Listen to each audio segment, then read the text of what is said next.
Alors, deuxième moment, le temps n'est pas assez pensé, parce que pour Kant, le temps et l'espace, comme forme a priori de l'entendement, précèdent toute déduction catégorielle, parce qu'il entre en jeu.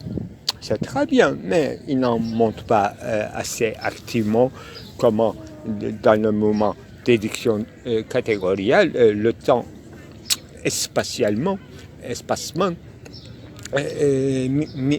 mis en jeu.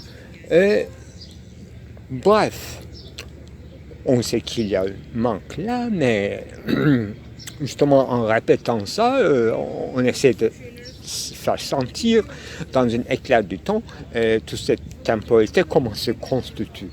Le problème, c'est que on a parlé d'une certaine synthèse triple du sens interne, mais rien d'interne quand on dit passé, futur et présent.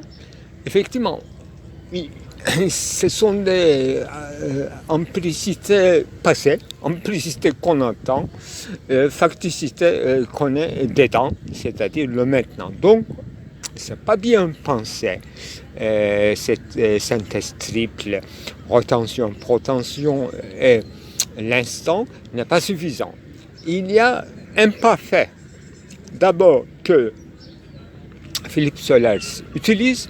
Moi, je trouve que ce n'est pas suffisant, parce qu'il s'agit encore d'une relater un événement, un récit. Alors, on s'était interdit le récit par règle du jeu de ce roman. Je parle de nombre de Solers. Alors, il manque plus que parfait et futur antérieur. Parce que, pour aller vite, on cherche non pas 3 dimensions du temps, passé, présent, futur, mais 4e dimension du temps que moi, par hypothèse, je le déclare futur antérieur et plus que parfait, et non pas imparfait.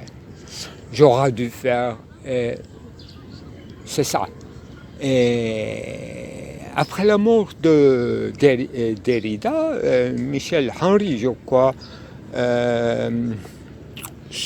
Michel Deguy peut-être, celui qui est poète, qui avait écrit un article en disant que Derrida aura inventé un usage très spécial d'une temporalité qui existe dans la grammaire française, qui serait un futur antérieur, aura été, voilà, pour aller vite. C'est sa 4e dimension du temps que j'ai déclaré dans mon film ce matin comme le temps messianique est mis en rapport avec le concept de trace de Emmanuel Lévinas, un passé qui n'aura jamais existé et qui n'existerait peut-être jamais, au sens phénoménal, au sens empirique, au sens de vécu, qui constitue toute dimension, disons, basique du temps triple, et lui-même en tant que trace, laisse cette trace et s'efface. On oublie, mais c'est 3e instance qu'on interprète dans la théogonie et dans la mythologie comme lumière, création, éternité qui nous accompagne, et la création continue qui modifie en chaque instant à la fois notre conception du passé et reconfigure notre présent et notre futur. Voilà tout ce que j'aurais pu le dire. On peut l'appeler divin, cette 4e temporalité, ou bien simplement trace d'écriture, au sens archéologique des sédimentations des langues philologiques donc anciennes et qui s'est effacée et qui a eu des bouleversements, même les langues, enfin des écritures, pictogrammes, je pensais tout à l'heure, arménienne, l'écriture arménienne qui ressemble énormément à sanskrit et je connais un peu, j'ai travaillé un peu sur l'alphabet tamil qui a eu un développement à travers une orgie divine, pornographie lettriste à ce qu'on connaît aujourd'hui.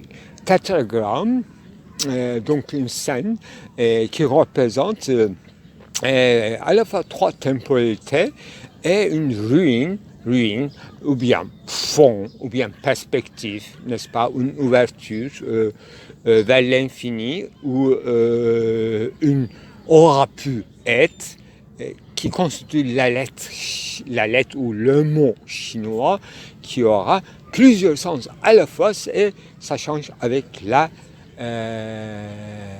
prononciation. C'est ça que je voulais dire et tout le monde a compris le minimum quand même. La prononciation fait problème aussi dans une autre écriture qui ne se constitue que des consonnes comme arabe original, donc la langue du livre sacré Coran, et l'alphabet hébraïque qui est tétragramme et comment prononce avec quelle bedeutung, avec quelle intention recta on fixe la signification d'un mot, alors que eux, dans la temporalité, toujours ça se modifie et avec les diagrammes quand même qui les constituent, c'est-à-dire malgré toutes les modifications, le vecteur ne change pas, montre une directionnalité qu'on efface volontairement parce que cette alternative d'interprétation ne sert à rien dans la société. L'exemple dans la philosophie, c'est catégorie dans la table des catégories dans le moral, de jugement moral, c'est apodictique, la place de l'apodictique, regardez, qui n'aura jamais existé. On aurait pu dire simplement nécessité, absolument nécessaire, ou bien comme Hegel, savoir absolu, qui ne veut rien dire, mais ce qui veut dire presque même chose que chez Kant, apodictique. Donc chez Hegel, son nom c'est savoir absolu. C'est absurde, mais ça existe, qui accompagne dès le départ toutes les opérations de Wirklichkeit, de l'histoire.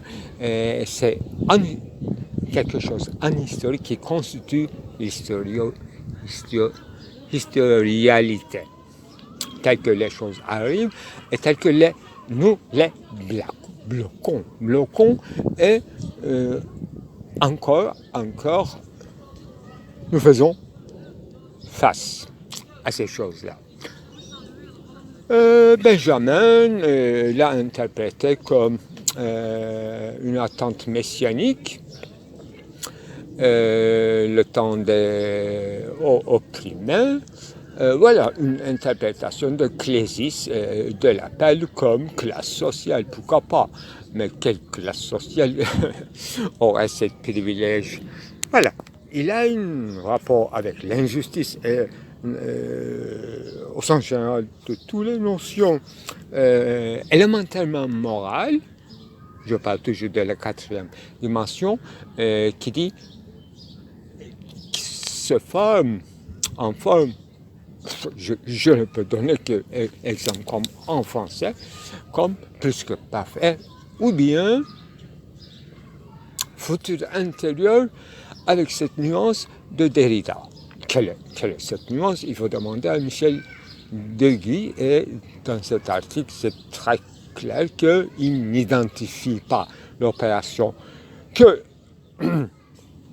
Derrida a fait dans cette écriture, dans cet écrit, avec une tense qui existe depuis toujours en français, qu'on appelle futur antérieur. Mais notre langue Türk aussi c'est assez riche. Hikaye zamanı, mişli geçmiş zamanı, passé qu'on relate. Ça c'est intéressant. Et Ayşe Ekmen a fait une œuvre avec notre temps de Mich. Et je cite dans l'un de mes articles, Ayşe Ekmen, c'est une artiste plasticien, et cette œuvre se trouvait sur une mur de Berlin qui s'appelle sûrement Mich, c'est-à-dire relation de relation. On a dit, quelqu'un a dit, et l'autre a dit, on répète une légende, personne ne croit, mais on répète toujours la conte, et les autres racontent des contes concernant nous, par exemple les Allemands, par exemple une certaine fraction dit ceci ou cela par rapport aux Turcs. L'un des pires, c'était entendu dans un métro parisien, soi-disant, langue turque serait une langue qu'on ne donne pas souffle vers l'extérieur en parlant, mais on absorbe l'air. Moi, j'avais beaucoup ri en entendant ça, mais et puis en écoutant les Kazakhs, Ouzbeks, et non pas les Turcs de la Turquie, j'ai cru avoir entendu quelque chose de cette blague, non pas blague, mais de cette calembour énorme que nous appelons en turc, nous exprimons en turc avec un passé relaté par troisième personne qui n'est pas très fiable. Voilà, ça n'existe pas dans la grammaire française. Je note comme quatrième dimension messianique et critique, bien sûr, au sens de crise, et crinein et de critique, au sens noble du terme. Alors, prenons nos pensées et retravaillons là-dessus, mais la chose la plus bizarre, c'est que elle passe dans un éclair du temps, pour ne pas dire clin d'œil, l'éclair céleste, un éclat, une exclamation, et puis, soudain, vide, ozone, azote, hélium, tout se disperse et on est dans une vacuité d'esprit, justement. Tant mieux, on va se reposer un peu. Mais pendant cet éclair du temps, éclair d'une idée qui se rayonne, qui s'explose, cristalline et disparaît comme des cristals chimiques organiques. Il y a des cristaux dans le sang. Et il y a le côté physique, chimique de la chose, du processus qu'on peut répéter dans les conditions de l'expérience réitérable, mais les expériences de la pensée dans une vitesse d'éclair, ça ne se répète pas, il n'y a que penser pour repenser les pensées, ce que je suis en train de faire dans le contenu, justement, l'éclair.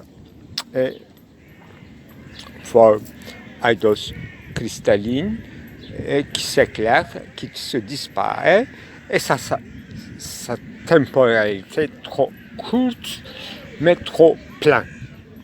trop plein, on peut dire plein roman, mais qui tombe en arrière, c'est-à-dire devient tout de suite passé, ça passe vite. Donc on parle là de la temporalité, c'est notre sujet, temps, dans son triple synthèse ou extase. Passé, présent, futur. Alors, il y a des autres temps. Passé simple, oui, très bien. C'est non localisable dans le temps, dans l'espace. Ce fut, c'est tout. C'est tout. Ce fut, c'est tout. Illallah. C'est comme illallah, mashallah, la ilaha illallah. Voilà, la langue française a des connotations arabes beaucoup plus que l'espagnol.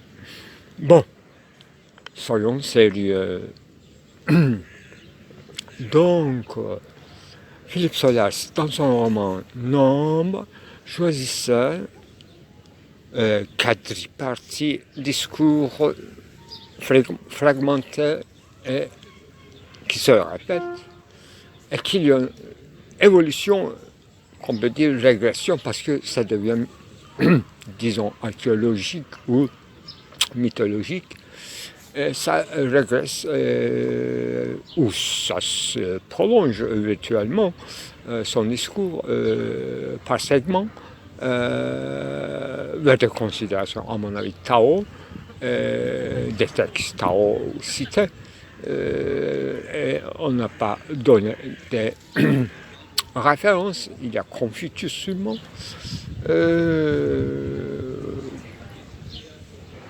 Et notre chère philosophie occidentale qui commence, métaphysique, ontologie, aristotélicienne qui commence avec Aristote, est toujours question de nombre, c'est quantité, donc on est dans le début de nos études de catégories. Voilà, quand on est sérieux, il faut commencer par les quantités. Là, effectivement, Philippe Solers, dans son roman qui ressemble à rien à un roman, qui date de 1968. Je me demande si la guerre d'Indochine, ça date là, mais les années 50, déjà guerre d'Algérie, et puis Indochine, les plaies des intellectuels français et un gâteau des Français ordinaires seulement. Bon, quantité,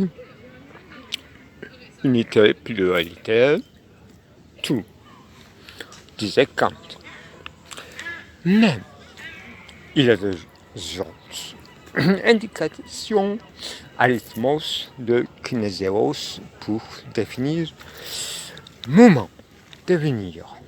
Parce que ça se passe vite, ça se devient. Il y a un moment, même dans la pensée, et il s'agit de vitesse, donc il faut penser aussi, là aussi, arithmos. Mais pourquoi 3 sera première chez Solers? C'est à peu près dans la dialectique hegelienne, à mon avis, l'un, oui, ça ressemble à la quantité, mais c'est même, ça précède même toute pensée catégorielle. L'un en tant que un, hen,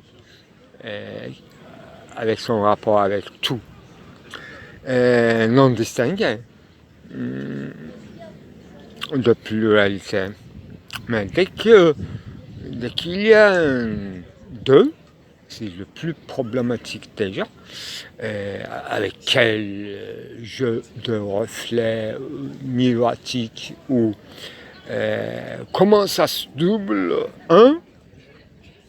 pour que l'un se conçoit en tant qu'un est différent, devient autre par rapport à autre, et on obtient même autre, et ça devient deux finalement, et aussitôt, on se pose un trois pour dire qu'il y en a deux, d'une manière représentative et en se retirant dans sa singularité. Il faut une instance pour dire que c'est ces deux autres. Ouais, cette trinité triangulaire aussitôt constituée dans une perfection finalement qui devient aussitôt qualité, aussitôt concerne catégorie de qualité, et on commence à parler des limites. Elles n'ont pas d'infini, elles n'ont pas d'indéterminé. Qualité, c'est de prendre en part des déterminations. Donc on est passé des lignes à triangles, très bien. On peut faire beaucoup de choses avec triangle, mais on peut obtenir des carrés encore avec les triangles, et on peut multiplier les triangles et les carrés, on peut obtenir encore une perfection qu'on peut appeler enfin cercle, qui nous renvoie encore l'un, mais avec une multiplicité qui peut contenir un cercle. Donc, carré, un cercle n'est pas contradictoire avec l'aide des triangles, mystère des triangles, c'est-à-dire théorème de Pythagore et tout. On peut tout résoudre en faisant va-vient entre arithmotos et géométros, c'est-à-dire on est sous la terre finalement, dans un espace, et on se tempore. Là, il n'y a pas de problème. C'est la science, c'est eidéticité contrôlable, et on prend beaucoup de plaisir de résoudre ce genre de problèmes concernant topographie, la distance, surtout dans les lieux qu'on ne peut pas aller en marchant. On ne devine plus, on calcule. On saute d'une stade. On n'a plus besoin de prédicateurs. On géométrise, surtout en mer, surtout en danger, non pas dans un temps paisible de faire des allers-retours. On a appris ça de Michel Serres avec ses films extraordinaires. C'est seulement dans une hostilité, là où il y a multiplicité, il y a trois. Quand il y a trois, il y a de hostilité, bien sûr, jalousie, concurrence et la guerre. Là, il y a multiplicité, il y a des segmentarités, etc. Là, on a un plan d'immanence dans lequel on peut tracer et on peut obtenir la distance spatiale de la troisième instance qui est identique. Nous aussi, nous sommes une troisième instance par rapport à autre.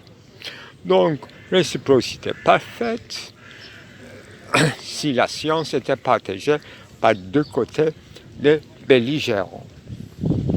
Aucun problème. Il faut s'arrêter parce que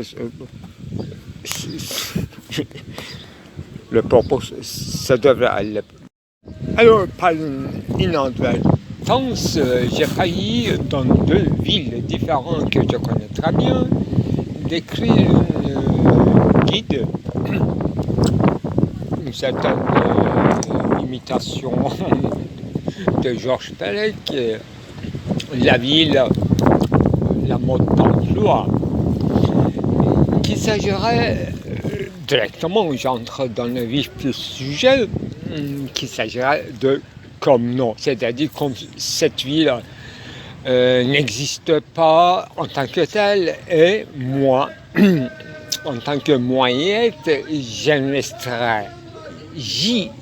investirais d'une manière improbable, pourtant attendue, car aucune ville n'est pas sans garderie, mais le vice, c'est-à-dire ingénium, c'est que justement c'est là que métropole, le concept de métropole entre en milieu de la pensée, et là il n'y a pas de souveraineté possible.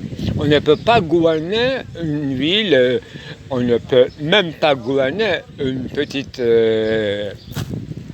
paysannerie, un village, une commune, c'est impossible.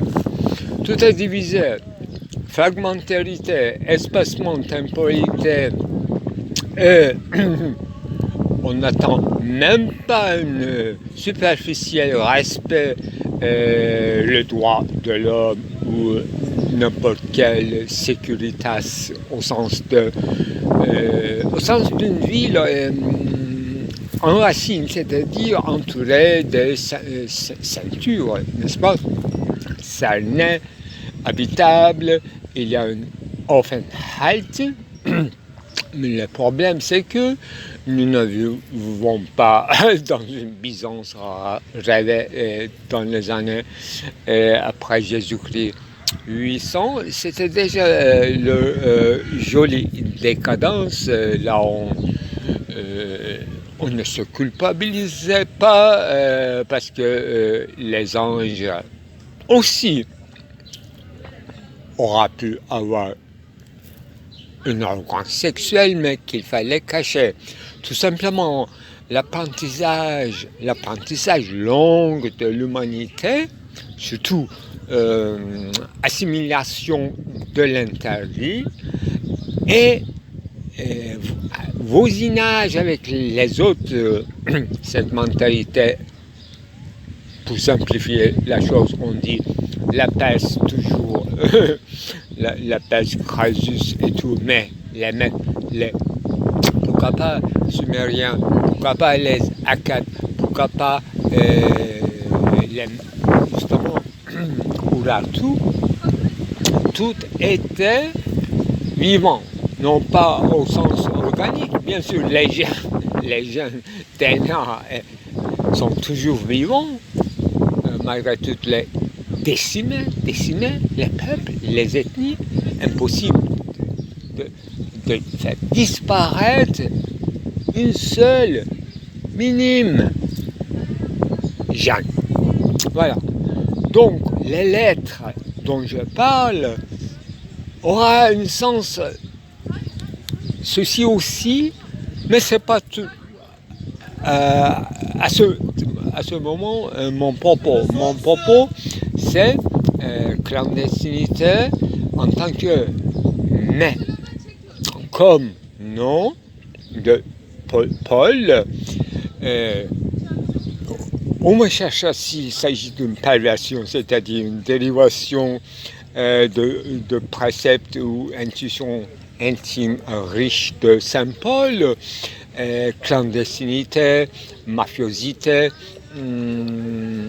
comment dirais-je, mais justement, le peuple juif en est un exemple éclatant dans la clandestinité et dans les occupations virales des milieux impériaux, souveraineté.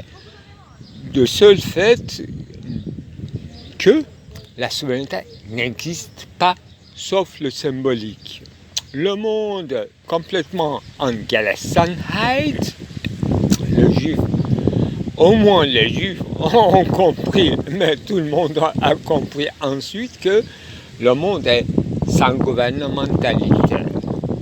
Il n'y a que de l'architecture, les murailles, les choses physiques, artefactorielles, disons, maintenant les systèmes de caméras de surveillance, etc. Mais il ne s'agit pas de faire des crimes contre l'humanité ni contre nos voisins très chers grâce à eux, c'est-à-dire les riverains, que nous sommes ce que nous sommes en tant que tels, c'est-à-dire un tel ou tel dans la disparité hétérogène et parfois dissymétrique, mais la plupart du temps en une parallèle, non, même pas une vase communicante, parfois communicant, mais des vases séparés.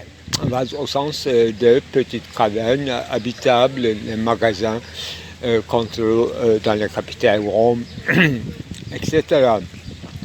Les boutiques ressemblent plutôt à des caves. Voilà tout ce que je peux dire. Investir les lieux, jouir, non pas, absolument pas, jouir au sens de jouissance, bien sûr, des jutes.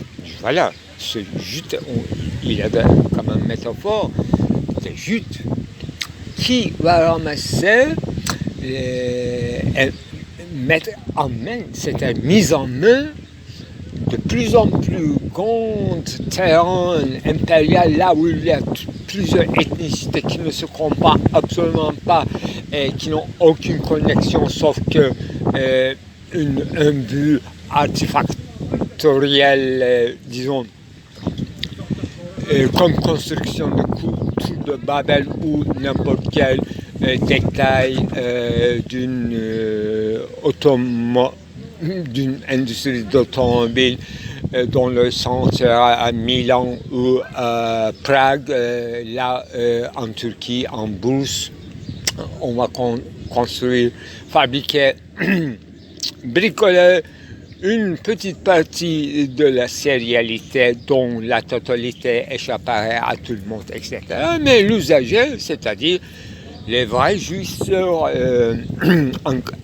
accrédités et en créance et en échéance, et les philosophes, non pas dionysiaques, mais de Diogène, les philosophes de l'école Diogène, comme on investit le milieu, malgré grand étudiant d'Aristote, n'est-ce pas, dont nous parlons maintenant en déduction temporale, ces catégories depuis des siècles et des siècles, n'est-ce pas, Aristote, l'étudiant d'Aristote, Alexandre le Grand souverain, supposé une autre figure de type. Voilà. Résumé. Alors, je suis devant une énigme que je suis une énigme pour moi-même, mais il y a des énigmes, autres énigmes. Enigma, le mot dont l'origine est connue par moi, mais voilà, en français on dit je vais te poser une énigme, en turc c'est plutôt on dit bilmece. Énigme, c'est quelque chose beaucoup plus grave qu'une petite colle qu'on demande à quelqu'un. Muamma, énigme en turc, arabe bien sûr, muamma, un véritable secret, insondable, inexplicable. Justement, je suis en train de chercher une méthode d'explicitation d'un pli, mais plusieurs plis, donc plusieurs fautes, pli sur pli, un véritable énigme, mais j'ai un espoir de le dévoiler. Il s'agit de quoi? Il s'agit, il faut toujours s'enchaîner là où on est resté. Pour l'instant, on était dans les chiffres. C'est un mot arabe, par contre. Nombre, nombrant et nombre, nombré. Et j'avais envie d'en parler, mais je n'ai même pas cité. Sûrement, j'ai utilisé dans mon article sur la religion 2 ou 3 choses que je sais d'elle. Premier grand article que j'avais écrit après mon retour au pays, donc à 1995 ou 16, signé cet article et publié ensuite, plus tard, vers les années 1999, dans une revue, et puis repris dans mon livre à la place de. Mais c'est pas uniquement ça notre sujet. D'abord, je suis face à mon archive.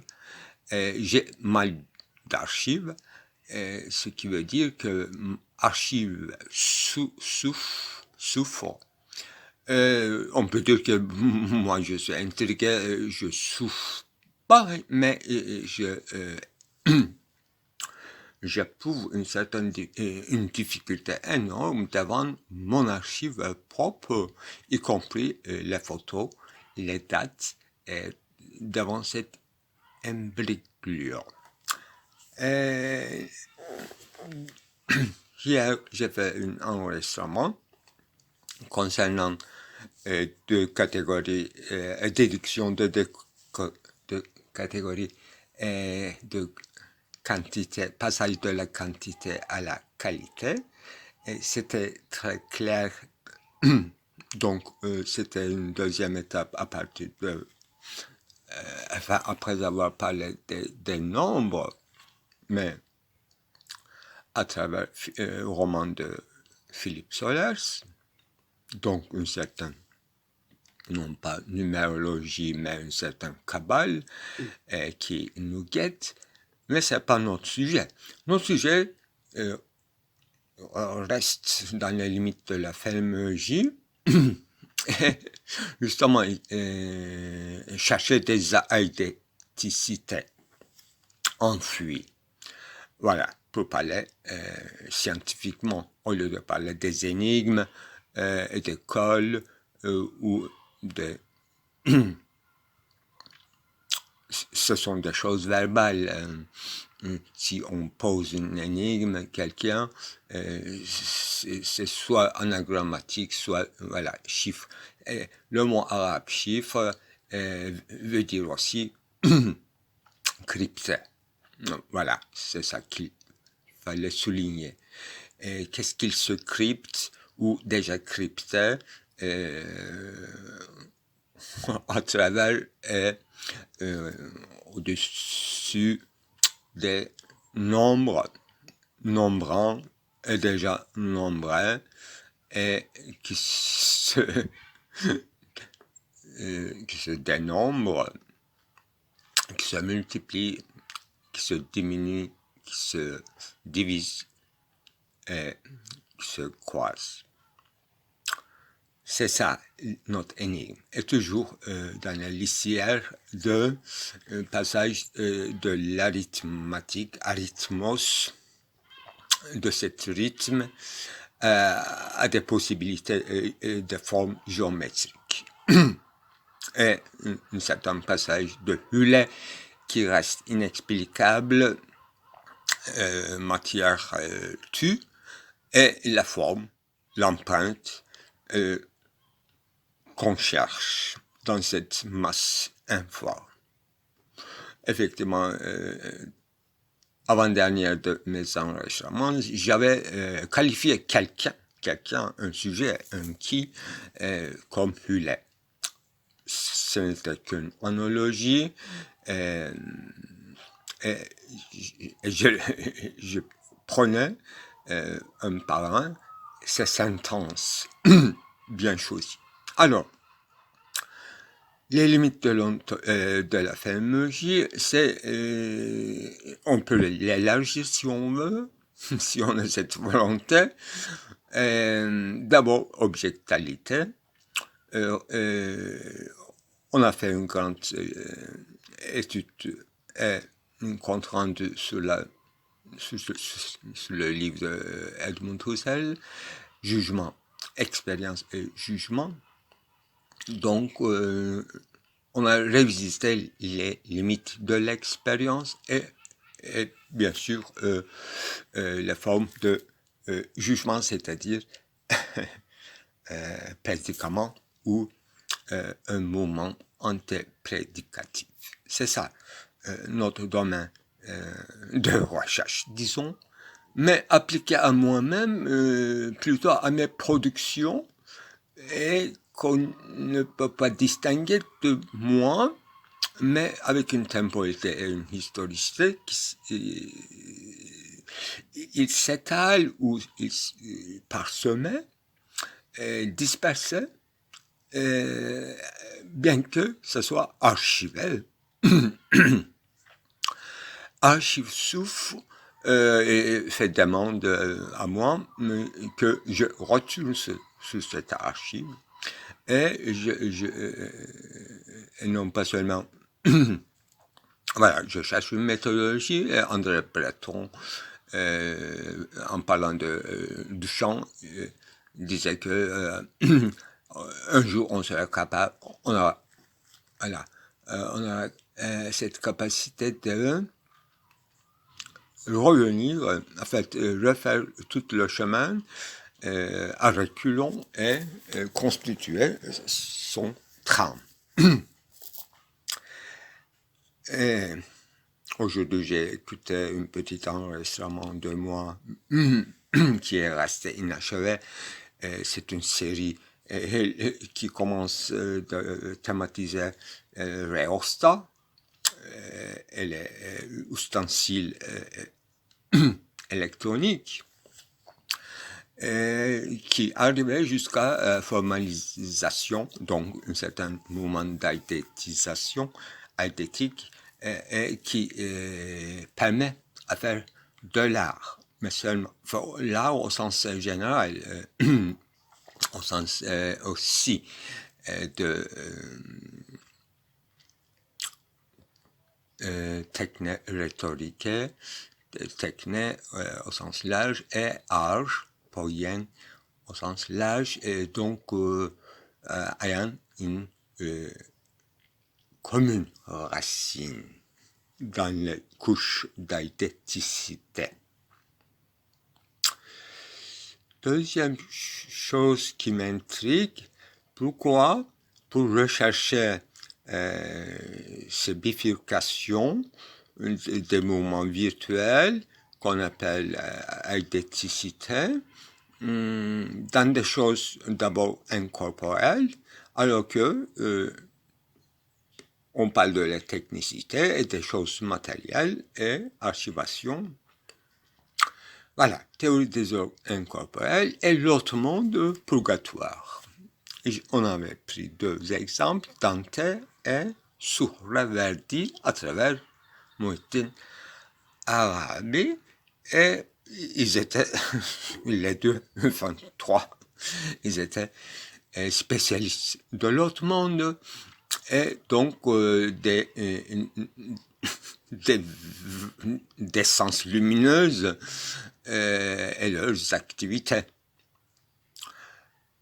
Et je me demande pourquoi on ne cherche pas ici ce mouvement.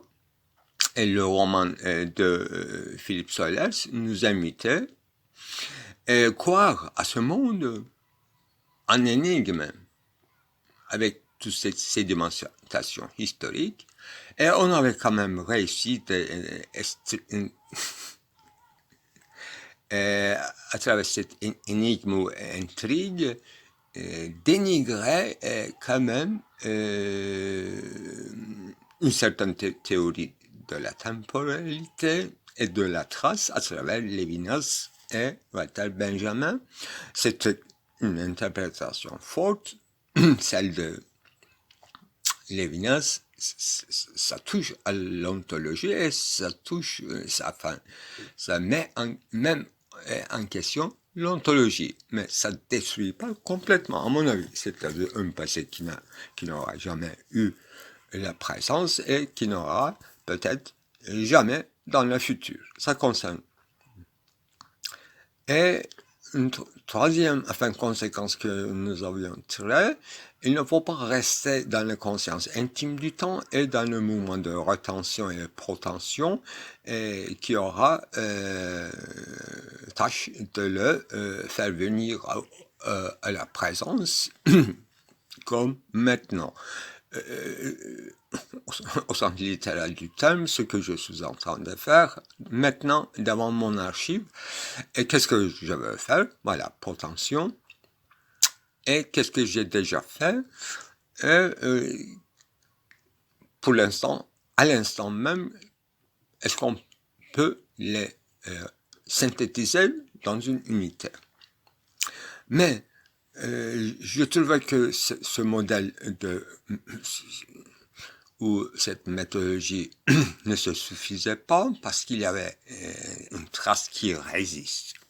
Justement, le discours sur la résistance dans l'électronique, sur ce petit appareil que j'ai eu la chance épocale de connaître et manipuler pendant mon temps d'enfance. Je fabriquais donc des unités radio pour se communiquer à travers les ondes électroniques, etc. Là, les chiffres, c'était arythmos, c'est-à-dire des rythmes et des ondulations et modulations. On est sur cette couche, sur ce fond. Mais et on ne sera pas dans le domaine objectal, ni Gegenstand, mais on aura toujours rapport à des objets, même objets humains, qu'on appelle parfois hulin, matière informe, et parfois empreinte. Et pour aller vite, je suis obligé de sauter et refaire le chemin. Et dans ma tête, il y a ce modèle encore venant d'un livre sacré Coran. C'est le passage concernant Soliman et non pas son rapport avec multiples femmes. Ça aussi c'est intéressant, un point d'interrogation. Mais à une femme royale précise qu'on appelle Semiramis, certains l'appellent Belkıs. Donc d'une autre religion, d'une autre règne, une femme souveraine, contemporaine de Soliman, et dans le Coran, elle rend visite au palais de Soliman.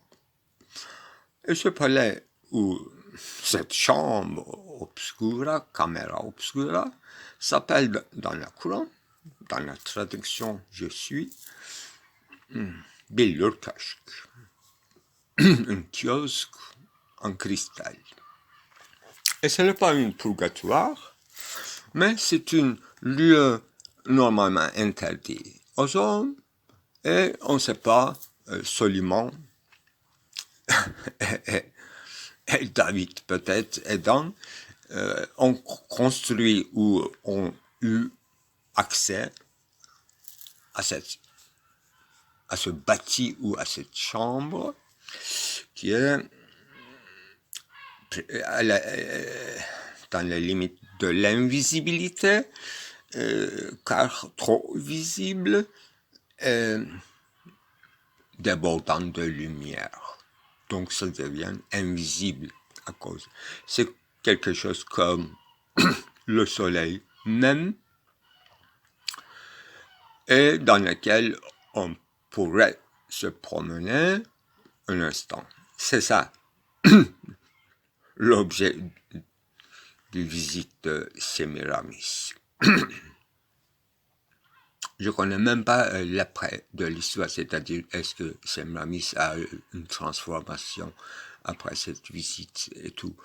Le fait qu'on ne cite pas souvent, surtout moi non plus, mais j'avais découvert cette anecdote, j'avais utilisé, mais uniquement dans l'usage de la poésie peut-être, disons pour l'instant. Et on ne compte pas cette anecdote parmi 3 portes d'entrée de soufis pour entrer, pour s'insinuer à Coran, au livre sacré. Peut-être ce sera une interdit total. Et j'ai eu l'occasion de penser l'un des 3 portes qu'on nomme Moïse et son rapport avec Hermès ou Hizir, parce que à l'occasion, hier matin, j'ai fait une relecture de l'Ancien Testament, partie Deutéronome, à cause de l'histoire de nombre. J'ai bien vérifié que les nombres, c'est un autre chapitre, et Deutéronome, c'est un autre chapitre. Mais je me suis plongé à la lecture de Moïse, et les cantiques de Moïse dans Deutéronome. Je trouvais que c'est un peu bizarre quand même, Moïse, image de Moïse comme prophète, bien sûr trop juif, et qui critiquait les nouveaux dieux, et qu'il avertissait son peuple de ne pas comparer son dieu aux autres dieux et tout. Voilà, il fait une théologie rudimentaire en instituant 2, 3 fêtes religieuses, etc. Donc, revenons à notre Coran. Pourquoi Coran a eu cette besoin de présenter une anecdote concernant Moïse qui met mal à l'aise Moïse et qui montre la figure de Hermès dans une transcendance impénétrable et qui dégrade la statue de Moïse. Même statue de Moïse qui est quand même qui a installé des lois, table des lois. C'est à partir de quel que Coran a eu la possibilité de le restaurer.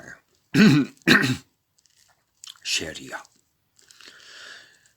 Voilà, c'est très important. Et donc, c'est une véritable porte ouverte pour la transcendance au sens d'extraordinaire, supranaturel, et qui dépasse l'entendement humain, raisonnement, dont la causalité inexplicable,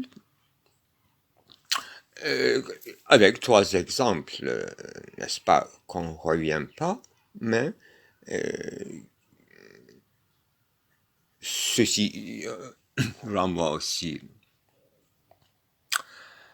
au livre même, c'est-à-dire non pas le Coran phénoménal, mais le Coran original qui est cité dans celui de phénoménal, qui s'appelle Levh Mahfouz. Hier, j'ai eu, par inadvertance ou par un certain courage, de l'écrire sur la surface filmique de manière lisible. Mais dans quel instant, comme interprétation bien sûr, voilà, en commentant le roman de Solers, là où en citant sûrement les anciens sages chinois, orientaux, il parlait d'une tablette Première chose, créer une tablette. Et dernière chose aussi, créer une tablette, c'est-à-dire nos ordinateurs.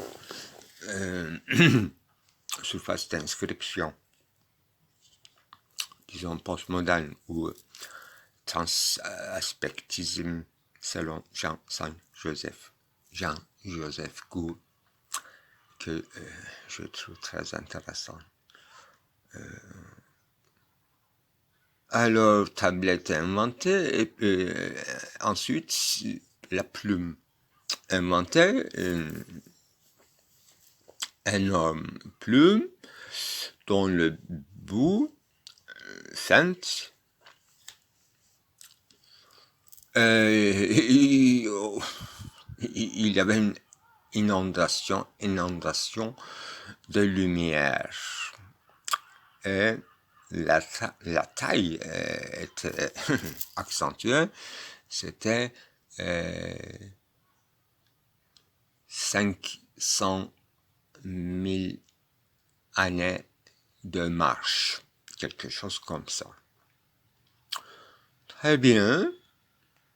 Donc, il y a donc cette figure de livre divin et une figure de stylo, la plume et l'encre divin, ça existe en Chine aussi. Voilà. Qu'est-ce qu'il y a d'autre? Mon but, je disais qu'en fait, chercher à travers le livre de Philippe Sollers l'énigme dans ce monde-ci, et non pas dans les mythologies, mais dans son roman, il dit bien que ça touche aussi aux constructions mythiques. Mais le problème, c'est ici-bas, et les Occidentaux ne croient pas à ce monde suffisamment. Contrairement à toutes les apparences, c'est plutôt les Occidentaux qui prennent trop au sérieux ce monde-ci, empirique phénoménal, affairement, production, construction, tout. Mais ils croient à l'autre monde. Et donc, il ne faut pas compter, dans un moment de crise en Orient, sur les Occidentaux, parce qu'ils ne croient pas à ce monde. Je trouve très intéressant. Et on déduit de là que les Chinois ou en Indochine, au Vietnam, les gens, ils se battent pour ce monde, pour le meilleur, pour l'améliorer. Ils sont dans une guerre, etc. Parce qu'il y a une atmosphère de révolution dans ce roman. Et on insiste sur rouge. Et les hommes aussi deviennent des nombres.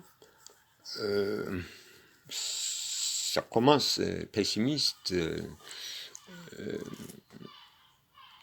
au sens sceptique. Son arrivée en Indochine, malgré lui, sans vouloir, et puis il apprend chinois ou vietnamois. Et il commence à déchiffrer les livres anciens, donc Confucius, Tao. On suit bien le livre. Et puis, il obtient toute une autre conception de l'histoire et du présence actuel et la trace qui résiste. Donc, sans faire référence à aucune catégorie philosophique aristotélicien, kantien, c'est-à-dire cause finale, ultime finalité de l'homme. Quelle est cette trace? Il n'y a pas de nom, le contenu de cette trace. On peut trouver des indices concernant salut, c'est-à-dire c'est pas dans l'autre monde, ni immortalité, mais ni salut d'une génération, ni de l'individu, ni de l'humanité, mais quelque chose d'autre. Voilà, c'est ça qui nous intéresse. Et j'ajoute en sautant, Samuel Butler, dans son roman Erhaven, qui disait que c'est pas nous que nous utilisons les machines, c'est eux, c'est leur, moi j'ajoute, c'est le mouvement eidétique qui se réalise à travers eux, et nous croyons que c'est nous que nous inventons chemin de fer, ou utiliser un moteur à piston, vapeur, comme énergie. Non, c'est eux qui servent de nous. Donc, quel genre d'idéticité qui veut se montrer devenir un phénomène à travers nos technologies, y compris biotechnologie, logotechnologie, et ces tablettes, là, ce que je suis en train de faire, ce genre de rapports qui ne sont pas toujours agréables, ni ludiques, mais on essaie de le transformer ludique. Et nous adonnons notre vie, notre temps, la chose le plus précieux, se coule, se perd, se cristallise, notre vie s'épuise à travers, ou dans cette intrigue, ou dans cette imbroglio.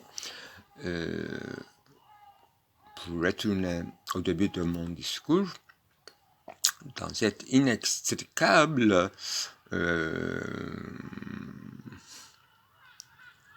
labyrinthe chassé-croisé, fragmentaire, et épuisant et incessant, malgré les discontinuités.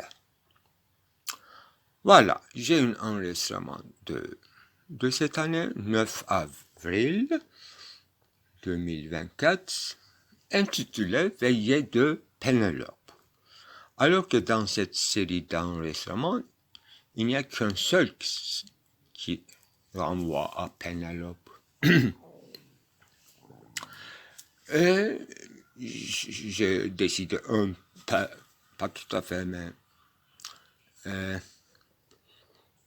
enfin, intituler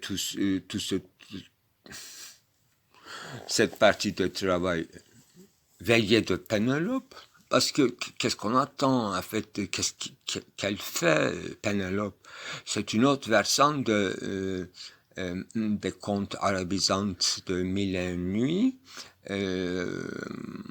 incessante, discours qui se reprend comme Pénélope tisse de manière incessante en défaisant ce qu'elle a fait. Elle passe son temps en attente, elle veille. Elle veille Oedipe. C'est pas quelqu'un de très fiable, parce que lui-même, il ne sait pas ce qu'il est en train de faire, pourquoi il est allé, pourquoi il revient, comment il est transformé jusqu'à ce point-là, et il est énigme, il est face à l'énigme de Sphinx. Ça y est, c'est fini. On a commencé avec l'énigme, on a fini avec l'énigme. Mais j'ai un autre dossier qui s'appelle Oedipe, Orient, Occident. Je n'ai pas encore ouvert ce matin.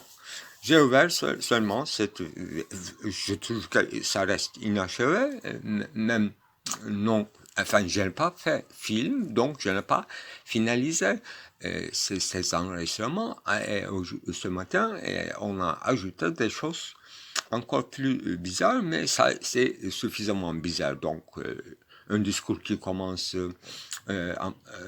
avec rhéostat, résistance des appareils électroniques, leurs évolutions et leur identité, leur fonction, notre rapport, etc. Et en sautant 2-3 enregistrements, on tombe sur la littérature. Un exemple que j'ai fait concernant